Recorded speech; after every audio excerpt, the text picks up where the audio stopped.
So for basically 2 months now, I've been relying on the performance of this portable AC unit that I picked up for a temporary solution up here in my relatively large office space. This room here is right around 300 square foot. I recently just renovated this room. I put spray foam insulation in the ceiling before I actually finished it all up. I am basically in an upstairs finished attic. But with that being said, the other side of my attic is not finished yet, so I don't have the full benefits of the insulation on both sides of the house just yet. So with that being said, eventually I'll be putting a mini split up here, but I did go ahead and pick up this just as a solution so I can start using this office space.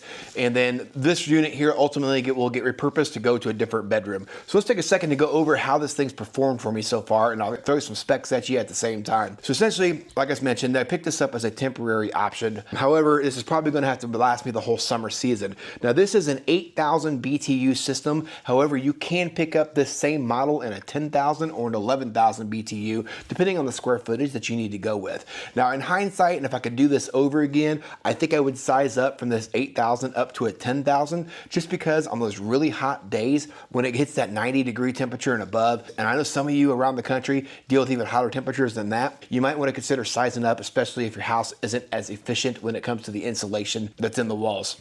Now that being said though, 300 square foot, 8,000 BTU, that should have been just fine for this room. Now what kind of drew me to this unit by DREO, other than the reputation that they've got already amongst a whole list of 5-star reviews that you can find online as well, was just how easy this thing is to set up. I don't have to put an actual AC unit in the window. I do have to have that vent fan going out the window, and I'll kind of take a second to go over that as well and how this thing actually sets up, just in case you've never done one before. But essentially, when you get this thing out of the box, it is super well packaged. You shouldn't have any issues with damage unless this thing is just thrown around the truck when it was shipped out to you. But once you get it all in package, you have all the parts laid out in front of you. You're going to see you've got your unit here, you've got your exhaust hose here, which is going to basically expel the heat out the window, and then you'll have all the parts and pieces that you need to be able to install this in your window frame itself. Now you can actually put this in a standard style window, or if you've got one of the windows that slides back and forth as well, you can orient it that way at the same time. Also keep in mind, this does have 2 water drain ports on the back, the top port being the one that you're going to hook up the drain hose that's supplied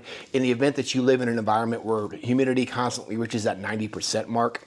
Anything under that though, you shouldn't have to worry about any of that at all, because this unit actually has a self-evaporating feature where it sucks out the moisture from the air. But essentially the unit will either self-contain the water and let you know when it needs to be emptied, or it just evaporates on its own. Now I will say, after running this thing for 2 months, I was curious how much water I had accumulated in this unit after running it pretty much 2 months straight. And with that being said, I only was able to drain out maybe an ounce or 2 of water from the top port here. There's nothing that actually came out of the bottom port. So this thing does a really good job when it comes to the water management. Now something I thought was really cool as well was the fact that this does come with a remote. The remote can store on the back side here. It's got a small, very lightweight magnet on the back here. So essentially that remote will stay there and it doesn't really move around. However, don't expect that thing to have a really strong hold. It will bump off or slide off if you bump this thing around too much. But I really like the remote on this unit. It's very well laid out. It's got a nice screen here at the top as well. It's very easy to learn the buttons, so it doesn't matter if you're younger, older, or anywhere in between. This should be a very easy unit to figure out how to use. It's very user-friendly. So essentially, you got your power button here. You have a manual mode. If I turn this unit on, it might be a little hard to hear over me talking, so we'll see how this goes.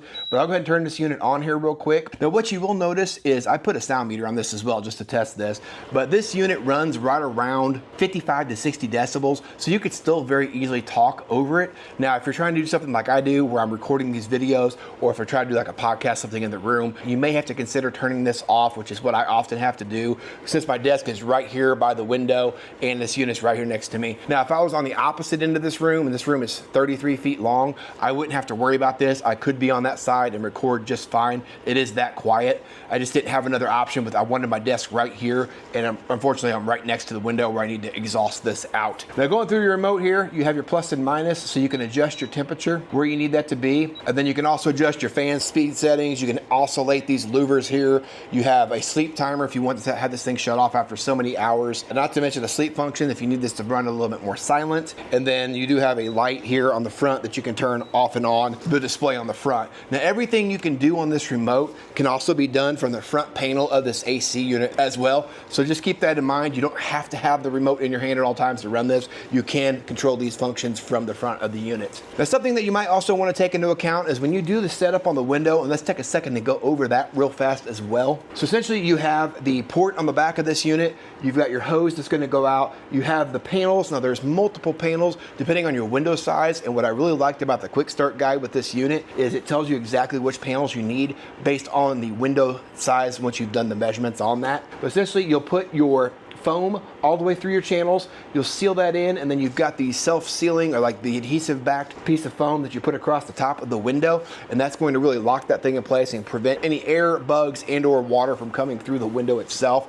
And then since you've got your window cracked, you get that small crack on the top of your window pane as well. If you shove some foam down on the top side of that as well, you've really locked it in, and that's really going to give you your best chance at getting that window fully sealed up to prevent any cold air from going out the window. Now once you get your hose here hooked up, you'll notice after you run this unit for some time that you'll see temperatures on the exhaust hose itself of up to maybe 100 degrees, and that is completely normal. This does get relatively warm, so if you've got plants or anything else nearby, just kind of take into account if that 100-degree temperature is going to hurt or damage anything where this exhaust hose is lying. Now when it comes to the power usage on this thing, it actually does a really good job as well. I've tried this out on not only just the wall plug here just to see how it does, and I've got one of my little monitors back here running on that full time, but I've also ran this thing on a Bluetti power station that I've got laying around just because I was curious how many watts that thing was drawing and how, if that Bluetti could even run this unit. So it's usually if the compressor's kicked on like it is right now and you're actively cooling the room, you might see somewhere between 5, 6, even close to 700 watts that are being used from this unit at any given moment. And honestly, that's not bad at all. And I could run this thing for a couple hours on that Bluetti power station that I've got from what I've seen. So it's actually not too bad in my opinion. It's very efficient when it comes to running off of the power supply that you're hooking this up to. Now outside of that, I haven't really had to do much in terms of maintenance just yet. I've only been using this for just a couple months now,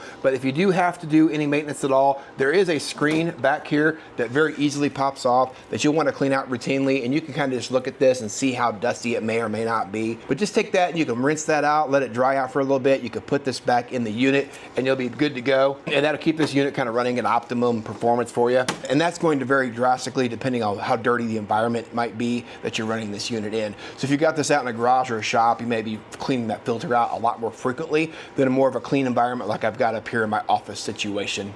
But outside of that, I've been extremely impressed with this DREO. As I mentioned though, it does a really good job of keeping up here as long as the temperatures aren't at that extreme high end outside. So 8,000 BTUs, if you've got a 200 square foot room, if you're just running this in a bedroom, something like that, you should be more than fine with a smaller unit. However, if you do have a larger room like I've got here, maybe the insulation is somewhat poor, or if you just live in one of the southern states and it gets really hot all the time, you may definitely want to consider sizing up your unit to one of those 10, 11,000 BTU units, and that would probably get you a lot better performance in those areas, just depending on your situation, and you're going to know best on that. But outside of that, I think that's all I've got for you on this video, guys. I hope that was somewhat helpful for you guys in making a decision as to whether this unit might be the right fit for you and your environment or not. You guys stay cool out there, make it a great week. We'll catch you guys on the next video.